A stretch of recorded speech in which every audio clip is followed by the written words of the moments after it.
नमस्कार, मैं हूं सतीश और आप अभी कोसी टुडे देख रहे हैं। आज हम एक शमशान में वीडियो बना रहे हैं और ये वीडियो पहली बार हमारे चैनल पे आप देखेंगे। आइए जानते हैं कि वो इंसान जिनका नाम था जेपी जायसवाल, कैसे क्या उनके साथ होती है और इस दुनिया को अलविदा कह के चले जाते हैं। यहाँ उनके बहुत ही करीबी मित्र हैं जो अभी शोक में बैठे हुए हैं और सामने उनकी चिता जल रही है।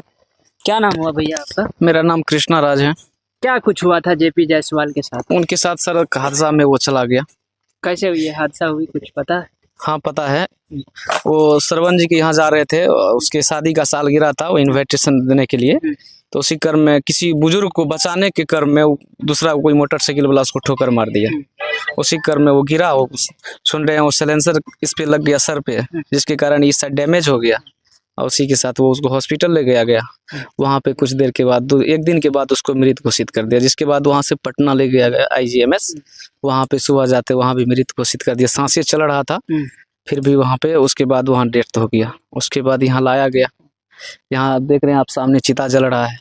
लेकिन एक चीज हम पूछना चाहेंगे कि इनके पीछे इतने लोगों की भीड़, इतनी तादाद में युवा मतलब शोक मना रहे हैं, उनको याद करके रो रहे हैं, आखिर इसके पीछे क्या कुछ वजह इसके था? पीछे का राज सबसे बड़ी ये है कि ये कोई सांसद विधायक या नेता नहीं था। ये साधारण सा लड़का था और ये गांव से बिलोंग्स करता था और इनके चाहने वाले इसीलिए है। इसके अंदर किसी भी प्रकार का भेदभाव या ऊंच नीच ऐसा कोई भी नहीं था। ये हंसता खेलता इंसान था। ये जिससे भी मिलता था उससे इसको दोस्ती हो जाता था। जो एक बार इससे मिला उसका पक्का फैन हो गया, कभी इसको भूलता नहीं था। जिन जिन लोगों से जो भी इनके बारे में सुना, बहुत कम उम्र में बहुत बड़ा इज्जत और शोहरत इन्होंने कमा लिया। और कल आप देखे होंगे कि हजारों की संख्या में बाइक और कार थी और इसके घर ये छातापुर से यहाँ लेकर के बघेली तक पूरा भरा हुआ था। ये उनके कहीं न कहीं चाहने वाले थे। आज हमारे जेपी भाई इस भीड़ को काश देख पाते तो उसके आत्मा को जीते जी शांति मिलता। नहीं, वो कहता है कि अच्छे इंसान अगर कोई चीज करते हैं तो उसके जाने के बाद पता चलता है कि वो क्या थे। तो वही आज चल गए, इतिहास वो अपना रच दिया। अपना गांव का, जिस गांव को कोई जानता भी न था उसके बदले इस गांव को भी पहचान मिल गया। विशेष जानकारी हमारे सरपंच साहब हैं। कैसा लगा था? आप जेपी मेरा दोस्त है और मैं परसागढ़ी तहसील का वर्तमान सरपंच हूँ।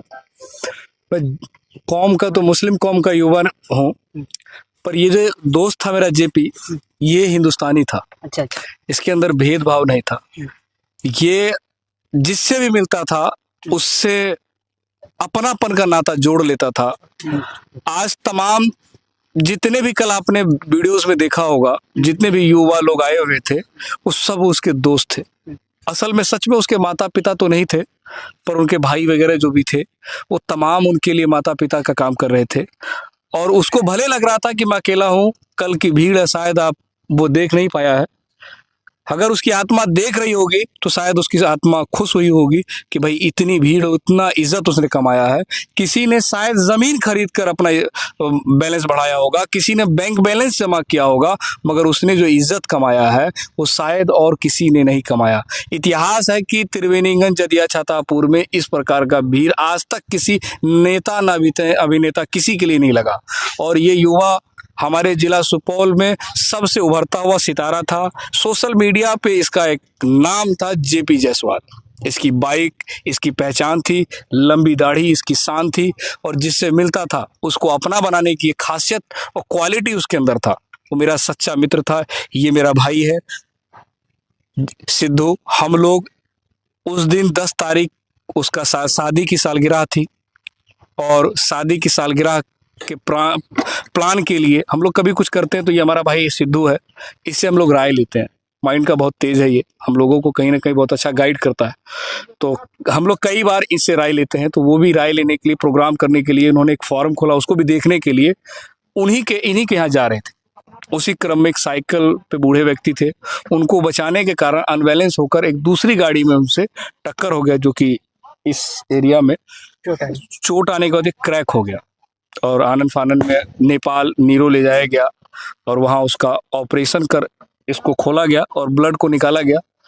कुछ देर के बाद फिर डॉक्टर ने कहा कि इस साइड को भी खोलना होगा, इधर भी ब्लड जम गया है। जब उसको क्लियर कर दिया गया उसके बाद कहा कि 72 घंटे के बाद अगर आप बच जाता है तो ये ठीक है। उसके बाद थोड़ी देर के बाद कहता है कि ये नहीं बच सकता है। हम लोगों को रहा नहीं कि हम लोग वहाँ पहुंचे, फिर पुनः पहुंचने के बाद देखे तो उसका नब्ज चल रहा था, धड़कन चल रही थी, सांसें चल रही थी। ये कैसे विश्वास होगा कि जिसकी धड़कन चल रही हो, सांसें चल रही हो, नब्ज चल रही हो तो मृत है। हम लोगों को लगा कहीं ना कहीं डॉक्टर हम लोगों को गुमराह करने की कोशिश कर रहा है। हम उसको वहीं से दूसरा एम्बुलेंस किए और तुरंत IGMS पटना, हमारे शिव भाई और हमारे सिद्धू भाई सब मिलकर तुरंत पटना पहुंचाए। वहां जाने के सवेर तक उसने सांस ली और उसके बाद जिंदगी और मौत की लड़ाई में वो हार गया। आज इतनी भीड़ जो थी हम लोगों की, इस भाई और उसका एक शौक था कि जब भी मैं कभी कहीं जाए तो काफिला लेके चलना, एक उसका शान था। जब भी वो चलता था उसके साथ काफिला चलती थी। कभी बाइक का उसके वीडियोस में देखेगा, JP जायसवाल नाम से उसका चैनल है, उस चैनल पे देखेगा तो जब भी उसके साथ है तो 10, 20, 25 इसी प्रकार से युवा उसके साथ रहते थे। और कल हम लोगों ने प्लान किया, इस भाई ने प्लान किया कि उसके अंतिम दर्शन में शोभा यात्रा निकाला जाए। इसीलिए दोपहर 12, साढ़े 12 बजे हम लोगों ने एक वीडियो पोस्ट बना के डाला कि हमारे JP भाई को जितने भी चाहने वाले भाई हैं, वो तमाम भाई आज शाम 4 बजे 13 मई की बात है, जदिया पहुंचेंगे। जो नियरेस्ट में अगर उस रूट में पड़ता वहां पहुंचेंगे। छातापुर से लेकर बघेली चौक तक पैर रखने की जगह नहीं थी, इतनी भीड़ हुई थी। आज वो जाति धर्म से उठकर वो बंदा था, किसी से भेदभाव नहीं करता था, एक थाली में बैठकर खाता था। और उसके अंदर ये गुणवत्ता थी कि आपसे अगर 10 मिनट मिलता तो आपको अपना बना लेता, ये गुणवत्ता उसके अंदर थी। और हमारे जो भाई है ये सबसे ज्यादा उसके साथ करीब रहा है और उसके अंतिम तक ये रहा है। इसने अपना खून देकर उसको बचाने की कोशिश की। आप ही के यहाँ जा रहा था ना, तब ये घटना हुई थी। और आप बताए जा रहे हैं कि जो आप उनके साथ अंतिम तक रहे, उस समय कभी होश में आए थे? वो होश में ही रहते थे, वो बात कुछ बताते थे? वो अभी भी जिंदा है। कौन बोल रहा है मर गया? देखिए हमारे दिलों में अभी भी वो जिंदा है। उस भाई अंतिम क्षण में क्या का आंसू कुछ खत्म हो चुका है, क्या कहें। यही बताया था कि इंतजार करो, आ रहे हैं। इनके पास कोई शब्द बचा नहीं। इनके पास नहीं बचा। देखिए यहाँ जो भी उनके करीबी मित्र हैं, वैसे तो पूरे दुनिया पे वो सबके दिलों में राज करता था, लेकिन यहाँ अभी जो भी लोग हैं और जो भी मित्र हैं वो बोलने के लायक नहीं है। बहुत मतलब हिम्मत करके 2-4 शब्द बोले हैं। बाकी आप ये जान लीजिए कि एक थोड़ी सी गलती और एक अच्छे इंसान जो जिसमें कोई कमी नहीं हो, हर आदमी के लिए वो अच्छा हो, उनको भी इस दुनिया से वो गलती के कारण जाना पड़ता है। अब बाइक से वो जा रहे थे और हेलमेट नहीं था, जिसके वजह से उनके सर में चोट आ गई थी और वो जिंदगी और मौत के बीच 2 दिन तक लड़ते रहा। अंतिम में वो हार गया और इस दुनिया को अलविदा कह गया। बाकी आप लोगों की JP जायसवाल के बारे में क्या कुछ ख्याल है, ज़रूर बताइएगा। धन्यवाद।